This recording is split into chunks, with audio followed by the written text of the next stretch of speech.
Welcome to Coloring Crypto. This is your host, Gabe Colors. This is episode 42. That's so cool.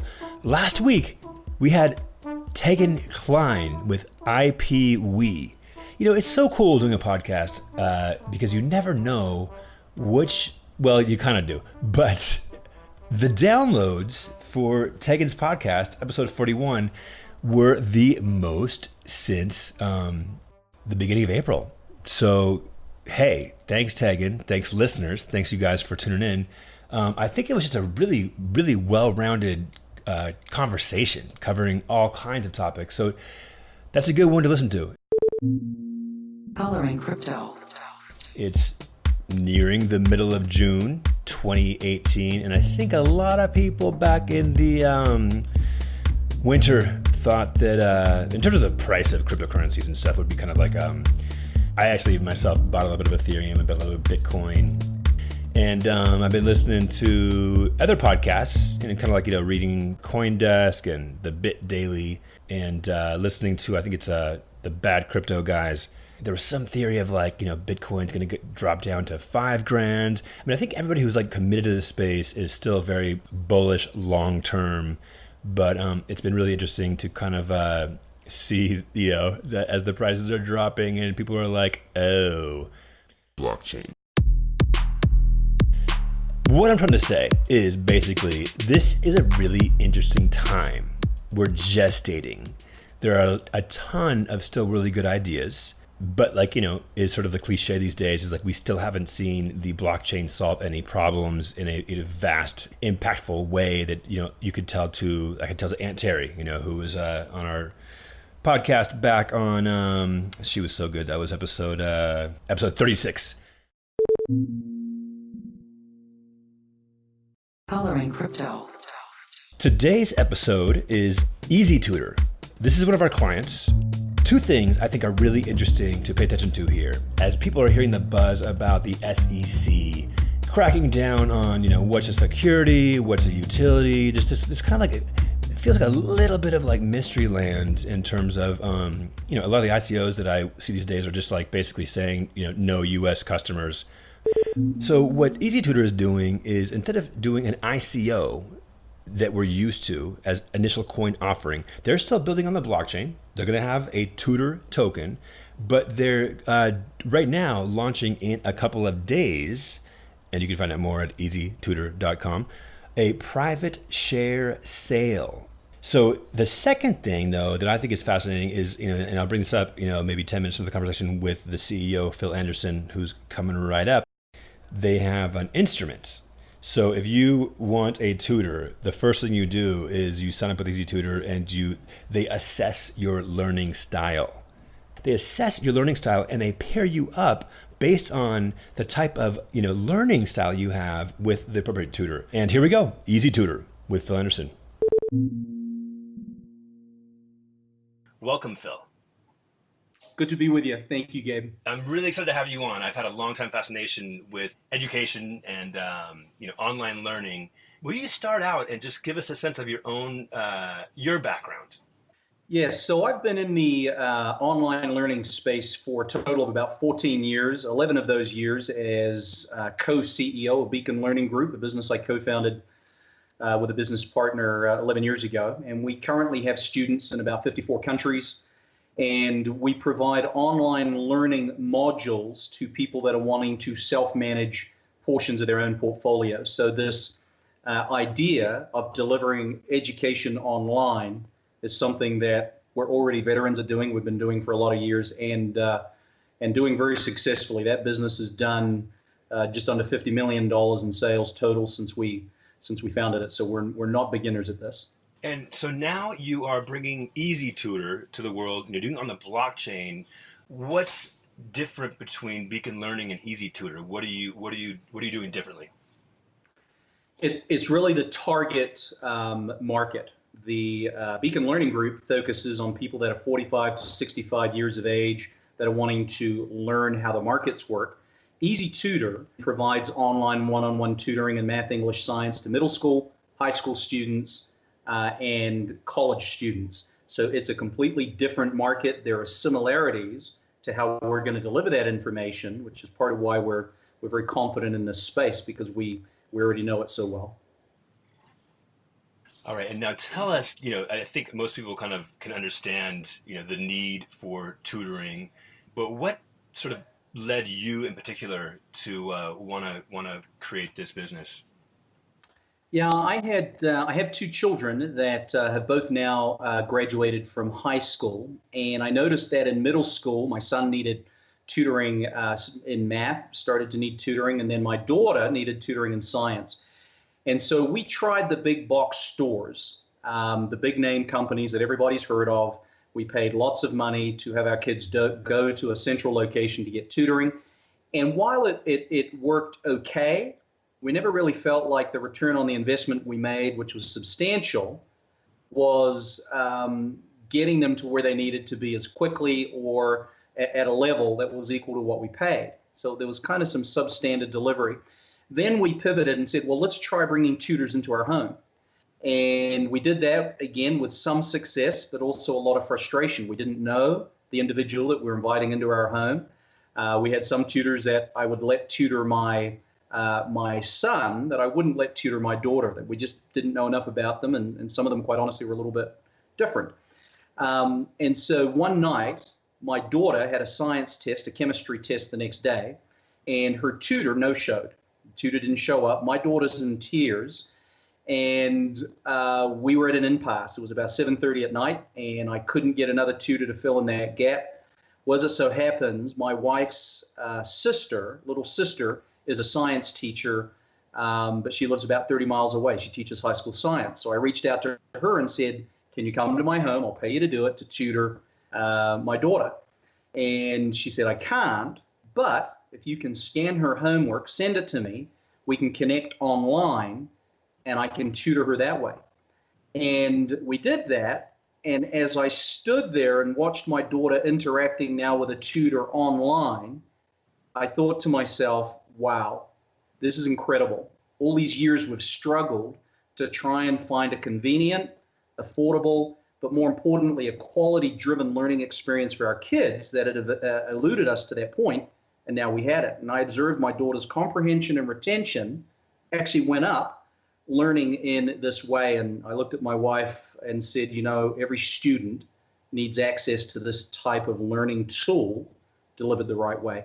And so it was from that was really the genesis of what has become EasyTutor. How did your daughter do on the test? She did very well. Awesome. She did very well on the test. And more importantly, we saw her progress, and that progress was consistent. It was a sustained gain. So what did you know? I mean, so being through these experiences of having like the kind of big institutions and then trying like in-person tutoring, like what do you think are the kind of the pros and the cons? What did you notice that was different about having your daughter interact online with a tutor? What was the difference? Yeah, one key difference is that when you go to the physical locations, the brick and mortar tutoring centers, which can be very, very expensive, it's not a one-to-one ratio typically. It's a tutor that's working with 3 and up to 5 students at a time. And so what we observed was there was no customization or individual attention paid to your student in the way that you would like or in the way that one-to-one allows. And so in this environment, as we moved and started taking her learning online, the tutoring online, she was now able to get one-to-one direct support. That tutor was also able to access some different learning tools, real-time, that they were able to use, such as instructional videos that she had in a file that were specific to the content. You just can't do that when you're in a group setting and there's a tutor to 3 or 4 or 5 students. So there were tools that the tutor is able to deploy online that actually, again, accelerates that comprehension and retention, we believe, making it just a better option. So can you give us an example of like what would be a tool that would accelerate that? Yeah, if you can, take it as an example, the digital canvas or the digital whiteboard that able to integrate. So when we connect with a student on the EasyTutor platform, that tutor, it's all done via a digital canvas. Well, that tool is developed specifically with built-in functionality, with calculators. You can overlay a video on there. The student is able to take a photo of their homework assignment, drag it right onto the canvas, and then they can make notes on that together. So it just provides this interactive learning environment that's actually hard to duplicate, even if you're there in person, because you're able to deploy all these technology tools straight onto a canvas, and you can pull in a video and play it right from the canvas. You're able to submit questions in advance straight to the Canvas session. And so there's just a lot of functionality using technology. One of the ways that we want to disrupt this space, and that's what this space is ripe for. It is ripe for disruption. One of the ways we're going to do that is by deploying technology. Now, another way we've got to do that to be successful long term is to deliver an enhanced or a better learning experience that currently exists in the learning space or in the tutoring space today. So using technology, you're actually able to do things that in person are real tough to do. Here's another example. We are, as an organization, as a company, we feel like we're about probably 12 to 15 months away from having, in a live setting, AR or augmented reality be a part of the learning experience, where we're now able to do things that 5-10 years ago you couldn't even think of doing. But technology today, it's going to be more mainstream, and the technology exists for us to now have a tutor engage and show a DNA strand and overlay strands and teach. And it just gives you this ability to use technology that exists now or that is going to exist shortly to really enhance and provide a learning experience for these students that they can't get in any other way. When you first kind of decided to move into this space, in terms of the product, what were the first kind of like features you were like, okay, we got to implement this? And kind of, for an entrepreneur listening, talk us through the steps you took to begin to, figure out what to make here. Yeah, we wanted to, entrepreneurs are famous for having great ideas that the market doesn't think is such a great idea, right? And they go to market and they invest heavily and build something that people aren't as passionate about as the entrepreneur thinks they will be.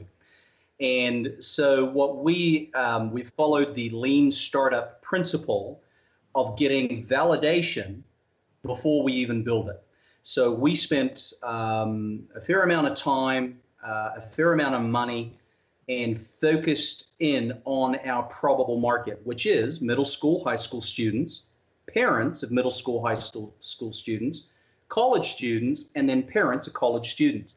And we actually did intensive focus groups, which went for about an hour and 10 minutes each. And we were able to present our idea and then have the market say, hey, here's what we like. Here's what we don't like. You should remove this. You should add this. And we were able to pivot and iterate the model until, using a scoring system of 1 to 10, 1 the lowest, 10 the highest, we were able to score in a range that's considered what's called market validation. Or in other words, the market is saying, if you deliver that to me, I will buy it. And not only that, you're filling a need that I have today. And so that's critical and increases dramatically the probability of your success as you move into a market and a competitive market. Keep in mind, we're talking about a $100 billion industry. This is not a $1 to $10 million niche or a $100 million or a $1 billion market. It is a $100 billion market. Forbes recently published an article outlining the size of this market. So again, coming back to this theme, we're not here to just blend in and become a run-of-the-mill player in this space. We're here to disrupt it because it's ripe for disruption. And as we look to do that, as I've mentioned already, technology becomes a critical driving force towards making that happen. Here's a question for you. Internet's been around since 5, whatever. And I mean, I remember, back in like high school, and even before the internet, going to some conference, some event my dad was a part of, where they did like video conferencing with the other side of the globe, and distance learning was this topic. My question is, why hasn't the ultimate solution just arrived already years ago? Yeah, I think some of that is the vision of those that begin these different enterprises.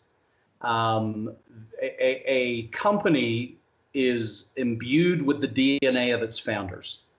That's entrepreneurship 101. Walmart is, even to this day, a reflection of Sam Walton. Apple is a reflection of Steve Jobs. Microsoft is still a reflection of its founders, Bill Gates, Paul Allen. And so I think if we trace it backwards, people have great intentions, but they don't necessarily line up to exactly what the market needs. And there's also an element of the vision of what's possible, sometimes not thinking big enough. Think big and then execute incrementally. And so as we've looked at this space, we've actually kind of scratched our head and thought to ourselves, why is it that in the tutoring space and the online learning space, the available options that exist, why are they so substandard? And by the way, we know for a fact, we're not just an outside observer. We have signed up, and over the last year or so, had many, many, many sessions with the available options. And so we understand what exists, we understand their strengths, and we understand what they're not doing well. And so as we looked at this market, and we didn't just wake up one morning and decide, well, let's invest and build something. We said, well, let's research and see what exists in the market today. And we saw some gaping holes. And in particular, those were around the quality of the deliverable. Was it actually helping the student? Were they progressing? Were we addressing and able to customize the learning so that we were customizing it to that student? Because I've got 2 kids, right? And they both have the same mom and dad. However, they have 2 completely different brains, and how they learn is completely different. And so if I try to teach them the exact same way, I'm going to lose efficiency dramatically and very quickly. If I can, however, tweak that learning so that I'm able to take my son through a process of learning that's best suited to how he learns, now I change the outcome dramatically. And I'm able to do the same thing with my daughter. I'm able to now change the outcome dramatically. And so what we did is, again, we looked at the market and said, here's what it's doing well, here's what it's not doing. And what it wasn't doing was significant enough that we said we have an opportunity to take our experience and to apply it to a space that's dramatically underserved, and that also just happens to be a $100 billion market.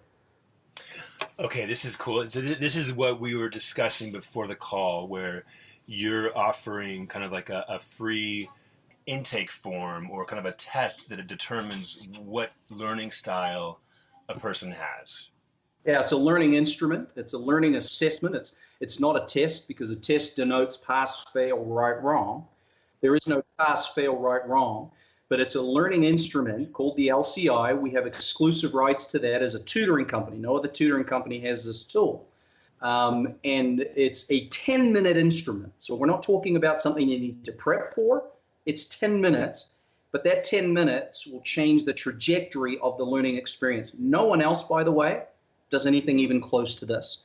But that instrument that they take, this assessment form, it measures 4 different methods of learning, and then it lets us then tweak or customize that learning experience to the student.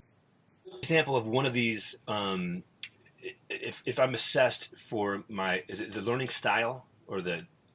Yes. So it's just how your brain processes information. What would one of those be? Like, if you were just to guess what I might be?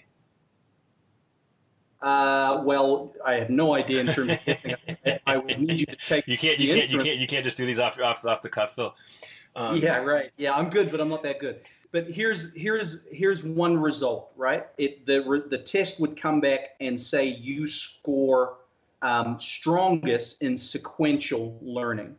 Okay, so what does that mean? It means the learning approach for you, you have to do it step by step. That is how you best learn. And my whole executive team took this instrument, and then we had a college professor. We were all in a boardroom, and we had a college professor take our results, and he was able to, in the course of about 3 to 5 minutes for each of us, he was able to tell us things that were spooky in terms of how accurate it was. He said to me, okay, Phil, you are a precise learner. I still remember this. That's where I scored high. And he said, for you, the learning is in the details. You tend to learn by taking an approach that says, just answer these questions for me. And that's what's called a precise learner. And so he was able to take our team and break it down. And all of us in that room were saying, holy crap. How is it that this guy not knowing us knows us so well? And so the key with this, to connect it all together, apply this to having a student that we can now, instead of driving them down a path of learning that's not compatible with how their brain works, maybe they're a confluent learner, what's called a confluent learner, which is they learn by connecting the dots randomly. You know, that their question would be, to solve a problem, how do these ideas connect? What's their relevance? Well, when we understand that, and we can figure that out for every student in a 10-minute assessment, not a test, again, this assessment or learning instrument, that now changes the environment of learning. And the tutor is able to now just tweak ever so subtly how they help them through the subject matter that they're tutoring them on. Again, no one does this. There's no one that has anything close to this. So this is something that really excites us, because while we see a massive opportunity to build a massive company with a massive and stable and continuity-based revenue stream, what really excites us as much as that, and even more, is the impact that we can have on these students and their lives and their future. And we're not just engaging students, by the way, Gabe, that struggle. It'd be wrong to think, well, we're here, we exist for students that struggle. Not at all. This process, this learning control inventory, the LCI instrument, is just as applicable for someone who's in AP classes, for someone who's prepping for ACT test prep, for a college student who's already gotten their undergrad and is going on to graduate school. They're going to take the LCI so that we can help tutor them. It just lets us customize the learning to the individual. I think this is really, really interesting. So, for example, you know, I'm new to Los Angeles. I met some people. They invited me to this game night. I showed up. There's like 15 or 20 people. We were all ready to play this game, and the person hosting began reading the instructions of how to play. And like a minute into it, I just couldn't follow along. I was looking around the room, and I was assuming that we were all checked out at that point, just waiting to start playing, because I've got to be in the game. I got to just, you know, make my mistakes while I'm playing to learn the rules as I go. But I'm wondering, hearing your descriptions of these learning styles through the, you know, this learning instrument, the assessment instrument you have, if that would kind of incline me towards one of these specific styles, you know, a precise learner, maybe a confluence learner. Am I getting this in a way?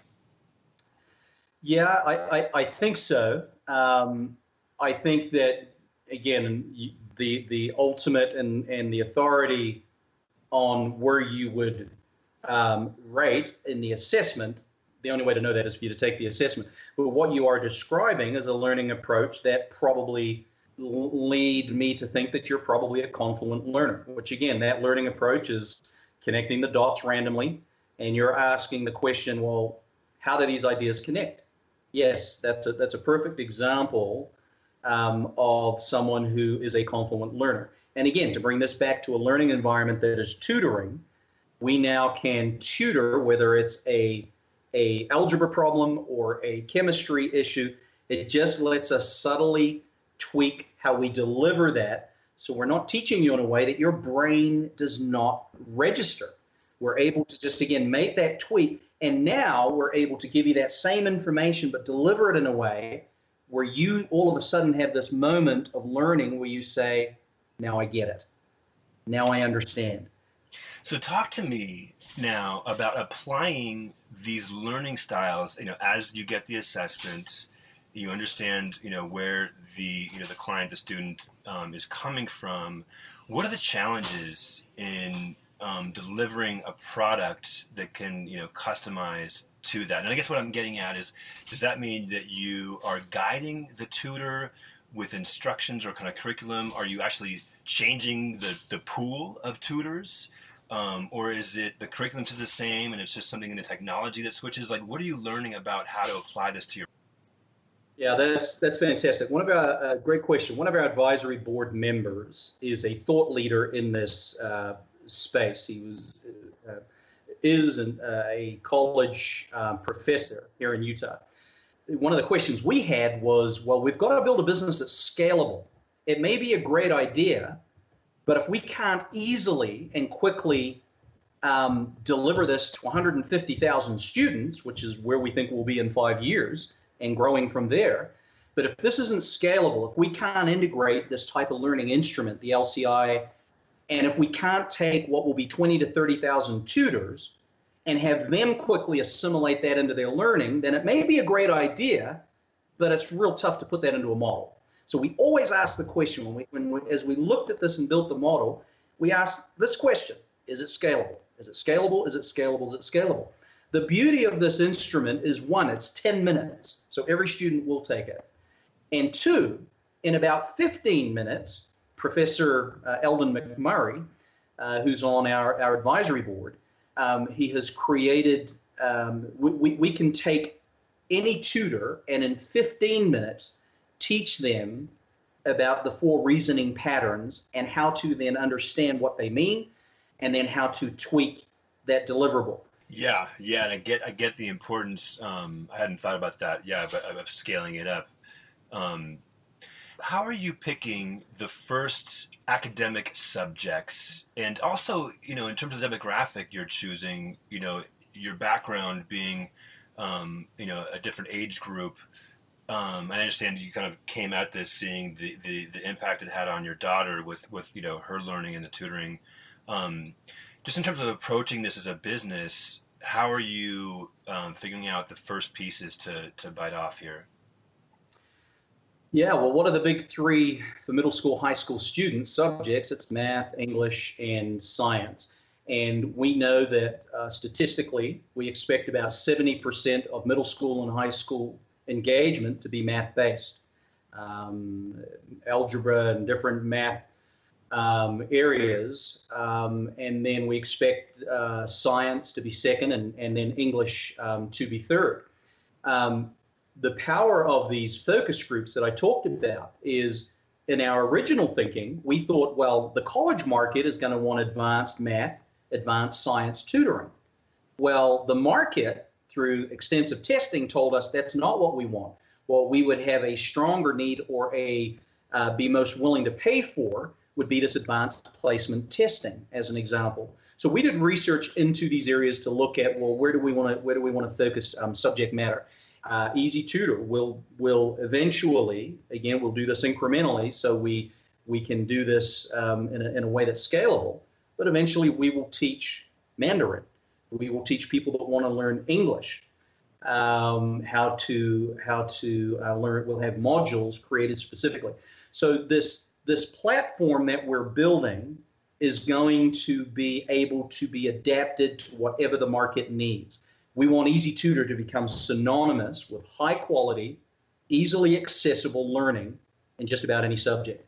But to your original question, that's how we really identified this market. Now, take this collegiate market as a quick example. I talk about advanced placement testing for LSAT, GMAT, GRE, DAT, and on the list goes.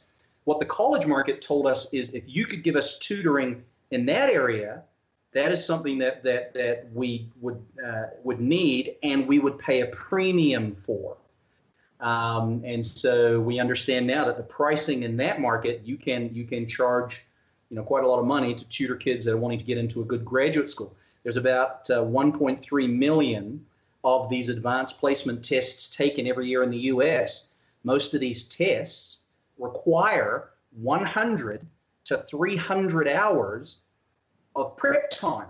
That's generally what's expected and accepted. So it's a core part of the college experience for those going to graduate school that they're going to want and need and be willing to pay for tutoring. So again, it was market research that drove us into the initial verticals of subject matter that we're going to teach.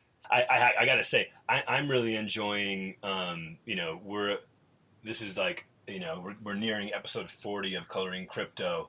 And, it's been so obviously crypto and blockchain heavy, but it really comes down to, what's the business and what problem are you solving? And I've really enjoyed this conversation of just talking about that because, in the big picture, it's all just about, it's the same practices of building a business and finding your product market fit like you're doing with EasyTutor. But with that said, as you came up with this idea, what about, a distributed ledger technology or the blockchain? Like, what drew you to setting up EasyTutor as a block on the blockchain?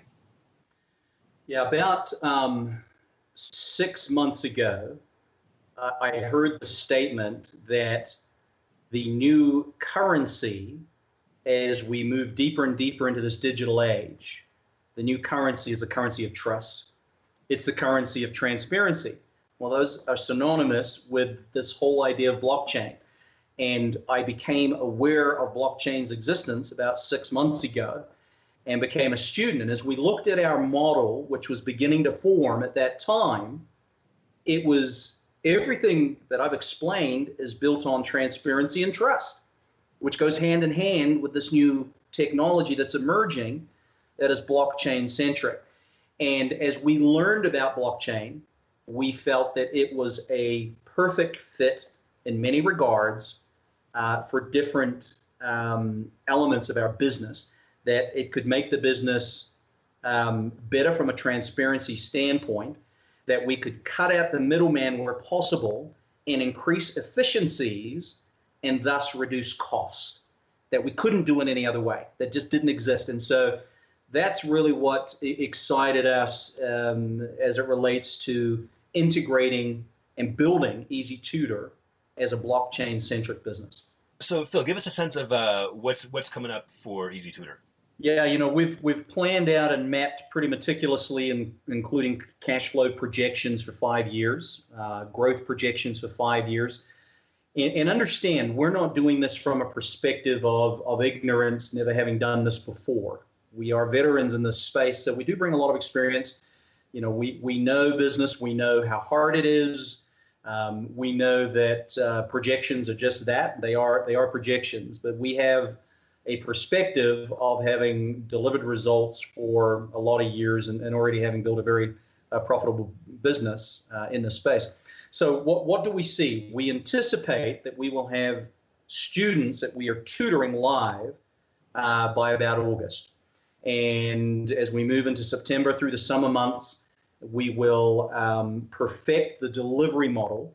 What we don't want to do is scale so quickly that we haven't perfected that delivery component, because without that, the business doesn't succeed. Ultimately, it comes down to what was the feeling and the learning experience that each individual student one-on-one has.